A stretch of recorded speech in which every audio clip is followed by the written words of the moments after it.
สวัสดีครับพี่น้องมื้อนี้ก็สิมาระบายแหน่จักหน่อยพี่น้องสวัสดีพี่น้องทุกท่านทุกคน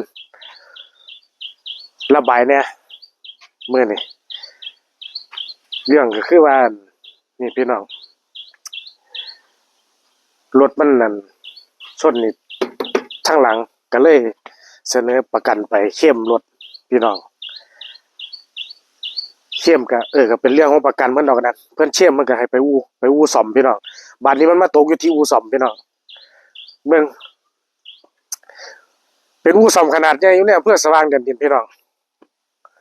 แต่ว่าเบิ่งมันเฮ็ดให้ดูพี่น้องล่ะพี่น้องเบิ่งดูเบิ่งกล้องเห็นบ่พี่น้องออกไกลๆถึงดูลูกเบิ่งดูพี่น้องภาษาเฮ็ดอันนั้นกันชนท้ายซื่อๆแม่พี่น้องเบิ่งพี่น้องสังเกตเบิ่งมันเป็นความมักง่ายของสร้างหรือว่า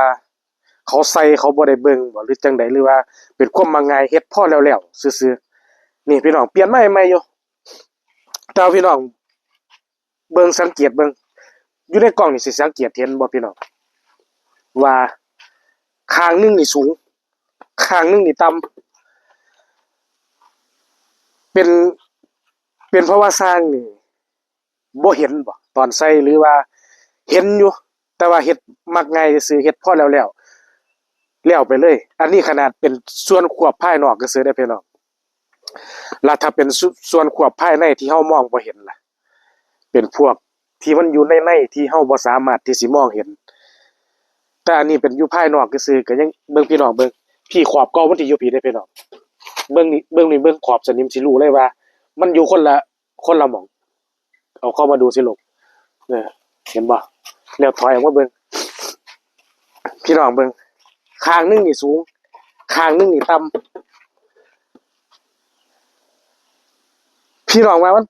เป็นเพราะสร้างบ่ได้เบิ่งหรือว่าสร้างเขาตั้งเฮ็ดแล้วเขาตั้งใส่มาจังซี่ซื่อหรือเป็นความมักง่ายของสร้างพี่น้องว่าจังได๋อันนี้ขนาดส่วนควบภายนอกที่เฮามองบ่เห็นคันเป็นภายในจังเป็นพวกเครื่องพวกหยังจังซี่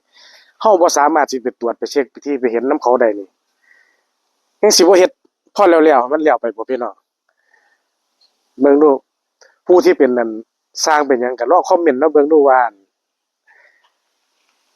เขาบ่เห็นหรือว่าเขาตั้งปล่อยผ่านออกมาซื่อๆไปซ่อมรถนี่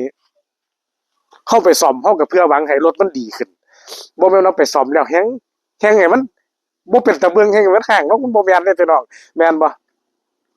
ผู้ที่เป็นสร้างลองคอมเมนต์มาเบิ่งดูสร้างเขากันเฮ็ดกันพอแล้วๆจังซี่บ่พี่น้องผู้เป็นสร้างแล้วก็พี่น้องผู้ใดอยากไปซ่อมรถซ่อมลาผมบ่แม่นว่าแต่อันท้ายดอกพี่น้องทางหน้าพุ่นผมก็ไปเข้มเหมือนกันแต่ว่าเฮ็ดบ่แล้วบ่ขับรถออกมาจนได้ให้ประกันเข้มใหม่รอบ2อีกเฮ็ดมาง่ายอูนี่ผู้ใดสิไปอยากไปซ่อมรถพังรถหยังคันบ่แน่ใจอูนี่อย่าไปซ่อมเด้อพี่น้องบางอูก็เฮ็ดมาง่ายจังซี่แหละนี่เป็นอูขนาดใหญ่ในอำเภอสว่างแดนดินพี่น้องผู้สิเอาซ่อมไปหยังก็อยากรู้ว่าอูใดสิบ่ได้ไปเฮ็ดการเฮาสิไปซ่อมเฮาก็ต้องมั่นใจสร้างมั่นใจอูบ่แม่นเฮ็ดออกมาแล้วเป็นจังซี่พี่น้องเบิ่งแน่นี่ใส่มาได้จังได๋ล่ะปล่อยออกมาได้จังได๋เบิ่งดูข้างหนึงสูงข้างหนึงต่ำภาษาใส่กันชนซื่อๆผมเอาไปจอดไว้พี่น้องผมไปนำมันร้านขายของร้านขายหยังผู้ใดเขาก็ถามมึงไปเฮ็ดอู่ใดเขาใส่ปุ๊บอู่ใดใส่ให้มึงคือสร้างบ่มีตาบ่ว่าเขาจนถามจังซี่พี่น้องจักผมสิว่าจังได๋เอ้าพี่น้องผู้ใดอยากรู้ว่าอู่ใดยินบอกว่าเบิ่งพี่น้องคันมันเฮ็ดมาง่ายเฮ็ดจังได๋เฮาก็บ่อยากไปเฮ็ดพี่น้องเสียเงินแล้วซ่อมให้เฮาบ่ดีเฮ็ดให้เฮาบ่ดีเฮาก็เว้าผู้เฮาเป็นเจ้าของรถเฮาก็เสียความรู้สึกเนาะพี่น้องเนาะแต่ว่าสร้างเพิ่นอาจสิตาเคบ่หรือจังได๋หรือเพิ่นบ่ได้เบิ่งหรือมาง่ายผมเข้าใจอยู่ว่าทางใต้นี่มันมีเหล็กต่อนั่นสร้างของจากโรงงานมามันเป็นหู้ก็สิใส่ตามหู้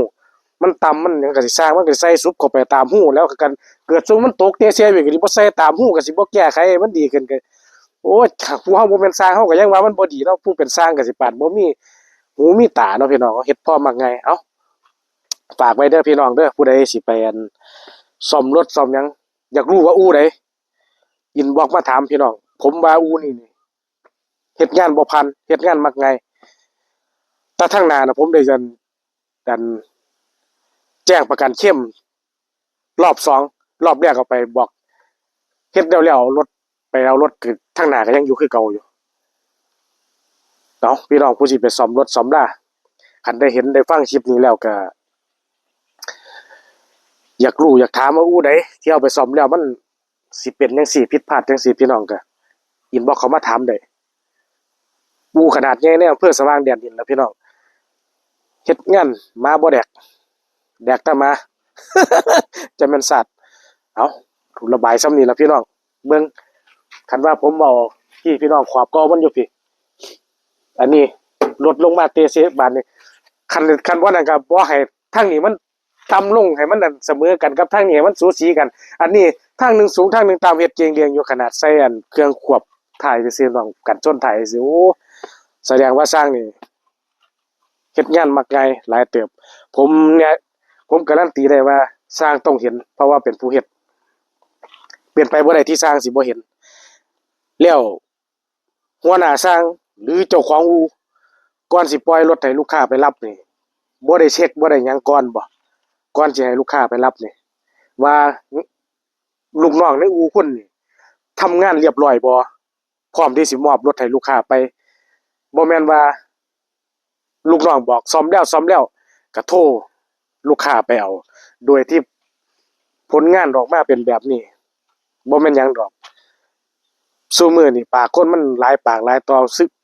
ผู้ใดก็สิผู้เจ้าเฮ็ดมาง่ายผู้ใดสิอยากไปเฮ็ดนำอู่เจ้าแม่นบ่พี่น้องผมเว้าถูกบ่อันนี้เอ้าก็ฝากไว้ส่ำนี้ล่ะพี่น้องเที่ยเขาเจ้าได้ยินก็